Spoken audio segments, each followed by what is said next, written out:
间无真相，与人更匆忙，执念缠绕在心墙，甘愿一世流浪，渡我孤芳自赏。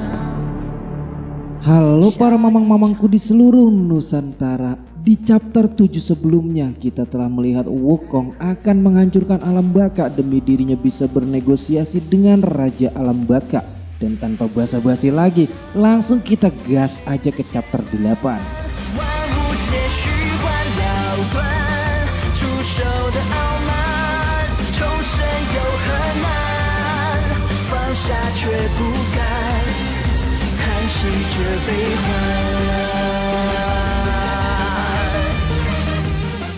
Di chapter 8 kali ini cerita pun diawali dengan Sun Wukong yang sangat kesal pada Jiu Quan. Wukong mengatakan siapapun yang berani melawan dirinya maka dirinya akan menghancurkannya. Wukong mengamuk di dalam alam baka. Wukong menghancurkan semua yang berada di sekitarnya. Wukong mengatakan agar jangan bersembunyi dari dirinya dan datanglah tengkorak-tengkorak mendekati Wukong.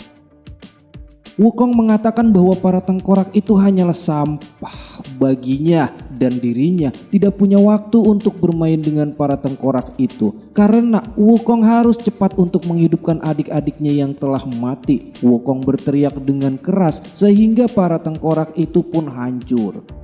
Wukong juga mengatakan kepada para tengkorak itu agar para tengkorak itu memanggil teman terkuatnya untuk menghadapi dirinya. Dan dari kejauhan ada yang mengatakan bahwa sepertinya ada yang ingin melawan dirinya. Dia adalah tengkorak emas. Dengan palu besarnya, tengkorak emas pun langsung mengeluarkan kekuatannya. Tengkorak emas itu langsung menghantamkan senjatanya itu ke arah Wukong. Tapi di sini Wukong berhasil menangkis serangan itu. Wukong juga mengatakan bahwa dirinya ingin menikmati pertarungan itu dan cerita pun akan dialihkan ke ingatan Tang Sanzang saat dirinya masih anak-anak.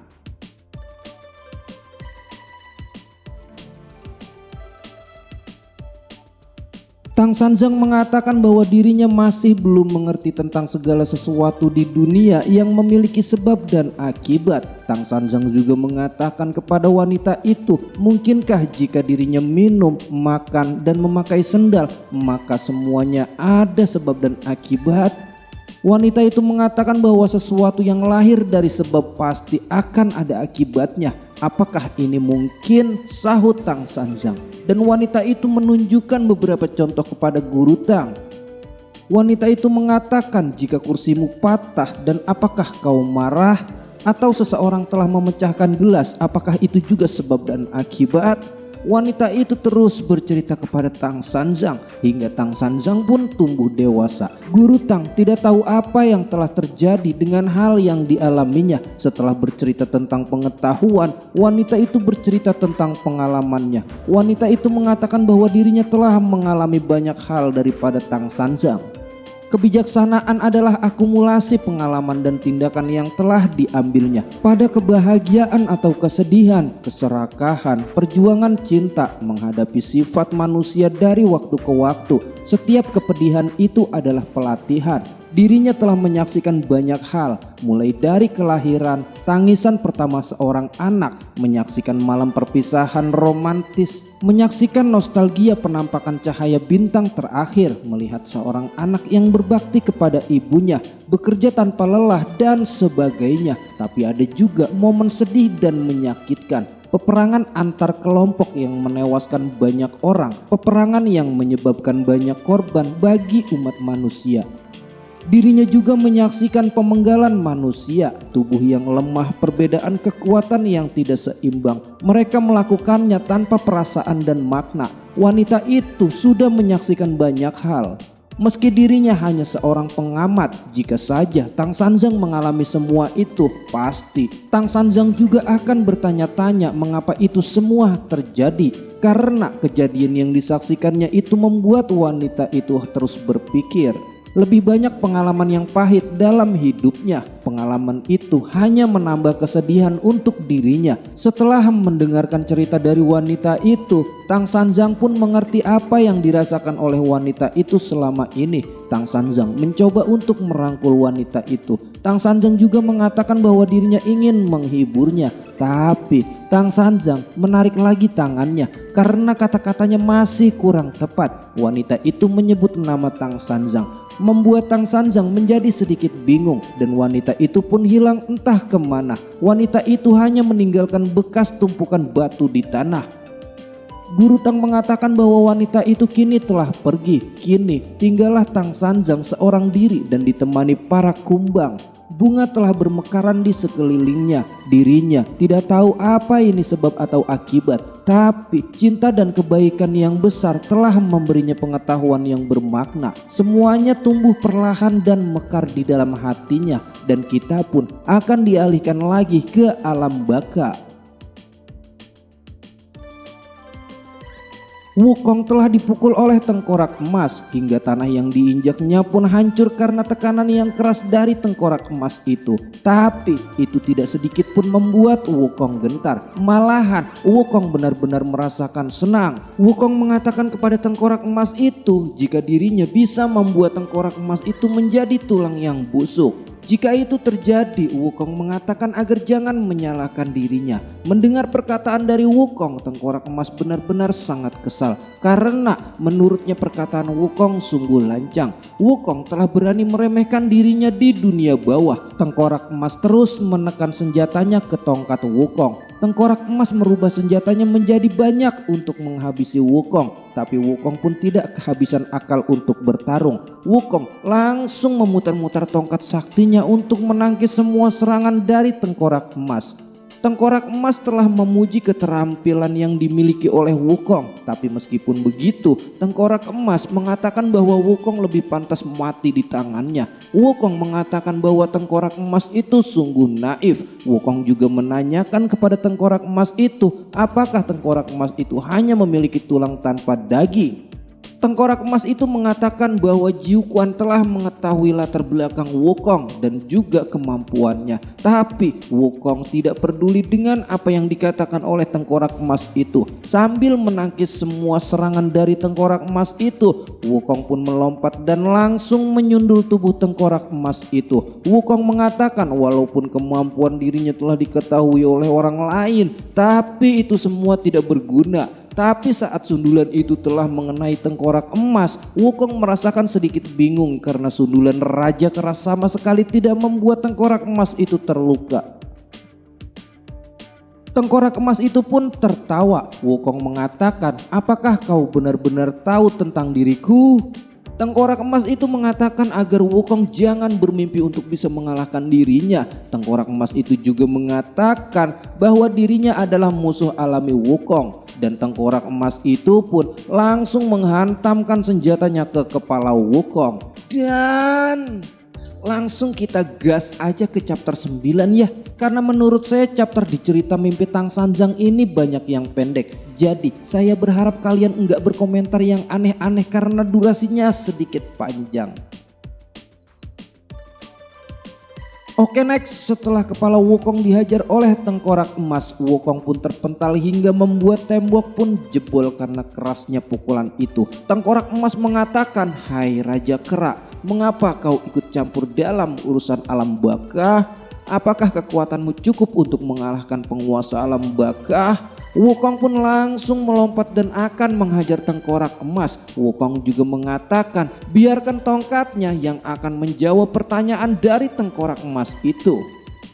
Prak, tepat di leher tengkorak emas itu tongkat Wukong pun dilancarkan. Wukong mengatakan bahwa tengkorak emas adalah pengkhianat Jiu Quan yang sebenarnya. Tapi tengkorak emas itu menyangkal perkataan dari Wukong. Karena Wukong tidak seharusnya untuk mengatakan hal seperti itu. Tengkorak emas juga mengatakan bahwa bukan dirinya lah yang mengkhianatinya. Karena sudah sangat lama Jiu Quan telah mengkhianati dirinya dan bertindak tidak adil. Dan semua yang dilakukan oleh Jiu Quan itu adalah karena keberadaan Wukong. Wukong pun tidak terima dengan perkataan dari tengkorak emas itu. Karena menurutnya dirinya tidak ada hubungan apapun dengan masalah yang ada di dalam alam baka. Tengkorak Emas mengatakan bahwa dirinya telah mengikuti Jiu Quan selama ribuan tahun, tapi Jiu Quan sama sekali tidak memberinya tubuh asli. Jiu Quan malah memberi Wukong tubuh melalui batu langit. Wukong mengatakan kepada Tengkorak Emas itu, "Apakah kau iri karena hal itu?" Sambil melancarkan serangannya, Tengkorak Emas mengatakan agar Wukong jangan banyak bacot, karena menurutnya dirinya lebih baik daripada Wukong. Dan itu sungguh tidak adil. Sambil menghindari serangan Tengkorak Emas, Wukong mengatakan bahwa itu adalah serangan yang cukup bagus. Wukong langsung menendang tubuh Tengkorak Emas, tapi mereka sama-sama terpental. Tengkorak Emas masih benar-benar tidak bisa menerima semua yang telah dilakukan oleh Jiu Quan. Sambil melancarkan serangannya lagi, Tengkorak Emas mengatakan bahwa malapetaka ini semua karena Wukong. Dan Wukong adalah buah kehancuran. Prak! Serangan itu berhasil dihindari oleh Wukong. Dan Tengkorak Emas itu langsung mengeluarkan jurusnya lagi ke arah Wukong. Wukong mengatakan bahwa jurusnya yang telah dikeluarkan oleh Tengkorak Emas itu hanyalah omong kosong saja. Tapi di sini Wukong merasakan sedikit kebingungan dengan serangan dari Tengkorak Emas. Tengkorak Emas mengatakan bahwa dirinya tidak menyalahkan Wukong. Tapi jika saja saat itu Wukong tidak membunuh Raja Alam Baka, maka tidak akan menjadi hal yang tidak diinginkan. Tengkorak Emas itu juga mengatakan bahwa setelah kematian Raja Alam Baka waktu itu, kekuatan Jiu Quan terus meningkat. Setelah itu, semua lapisan dunia bawah dikendalikan olehnya. Gejolak ini mulai terjadi. Tengkorak Emas mengatakan bahwa dirinya ingin membantunya untuk menguasai dunia. Sedangkan Wukong mengatakan dalam hatinya bahwa Tengkorak Emas benar-benar ingin menghancurkan dirinya. Tengkorak Emas mengatakan, "Hai Raja Kera, kekuatanmu akan menjadi milikku sepenuhnya dan sekarang kau tidak dapat keluar dari kekuatanku." Dengan kekuatan itu, Tengkorak Emas berhasil membuat Wukong seperti agar-agar. Wukong mengatakan kepada Tengkorak Emas itu, jika ingin menghancurkan dirinya, itu tidak akan mudah. Dan trik yang dilakukan oleh Tengkorak Emas itu menurutnya terlalu easy untuk dihancurkan. Wukong pun langsung mengeluarkan kekuatannya dan menghancurkan trik yang dilakukan oleh Tengkorak Emas itu. Wukong mengatakan bahwa trik itu tidak berguna. Wukong mengatakan kepada Tengkorak Emas agar lebih baik jangan membuang-buang tenaga, karena dengan cara apapun Tengkorak Emas tidak akan dapat untuk menghancurkan dirinya. Tengkorak Emas mengatakan bahwa dirinya ingin menelan Wukong. Tengkorak Emas itu membuka mulutnya lebar-lebar dan akan memakan Wukong. Tapi Wukong berhasil menghentikan gigi itu dengan tongkat saktinya. Wukong mengatakan bahwa Tengkorak Emas telah mengejutkan dirinya. Wukong juga menjelaskan kepada Tengkorak Emas bahwa dirinya bukanlah penyebab kekacauan. Wukong langsung menghancurkan gigi Tengkorak Emas dengan toya saktinya. Wukong juga mengatakan bahwa dirinya masih berjuang. Tengkorak Emas menembakkan cairannya ke arah Wukong, tapi dengan mudah Wukong menangkis semua serangan itu. Wukong pun melompat dan mengeluarkan pukulan mautnya. Wukong mengatakan bahwa satu pukulan akan membunuh Tengkorak Emas itu. Bam! Tapi tangan Wukong di sini akan dilumat oleh cairan Tengkorak Emas. Wukong mengatakan, "Apakah kau hanya mempunyai trik seperti ini?" Wukong pun langsung mengangkat tangannya dan Wukong mengatakan bahwa dirinya sudah tidak ada waktu lagi untuk bermain dengan Tengkorak Emas. Wukong pun langsung memegang tongkatnya dengan kedua tangannya. Wukong langsung merubah tongkatnya menjadi besar dan membanting tongkatnya ke arah Tengkorak Emas. Bam! Wukong juga mengatakan agar Tengkorak Emas segera mati. Tengkorak Emas telah hancur beserta lapisan bawahnya. Tengkorak Emas melebur hingga ke dalam tanah dan menghancurkan api penyucian. Kekuatan tongkat emas milik Wukong benar-benar kuat hingga menembus ke dunia. Baishi mengatakan, "Siapakah yang melakukan ini? Mungkinkah itu Raja Kera?" Kakek Tudi mengatakan dirinya benar-benar tidak menduga bahwa Wukong telah membuat masalah besar. Itu adalah kekuatan Wukong, wujud kasihnya kepada gurunya. Ause mengatakan beberapa lapiskah yang rusak? Dewa Rulai mengatakan bahwa yang rusak mencapai 9 lantai. Dewa Rulai salah mengatakan karena yang sebenarnya adalah 10 lantai. Guan Yin mengatakan bahwa itu hampir selesai. Dan tiba-tiba saja muncullah tangan besar dari dalam tanah. Tangan itu mengatakan bahwa sudah cukup kehancuran yang Wukong lakukan. Tangan itu benar-benar bisa menahan serangan keras tongkat sakti Wukong. Dan penasaran kan? Kira-kira tangan siapa sih itu yang sanggup menghentikan serangan yang dahsyat dari Raja Kera? Pokoknya buat kalian yang masih penasaran dengan alur cerita mimpi Tang Sanjang ini, pantengin terus channel cerita saya. Mimin di sini pamit.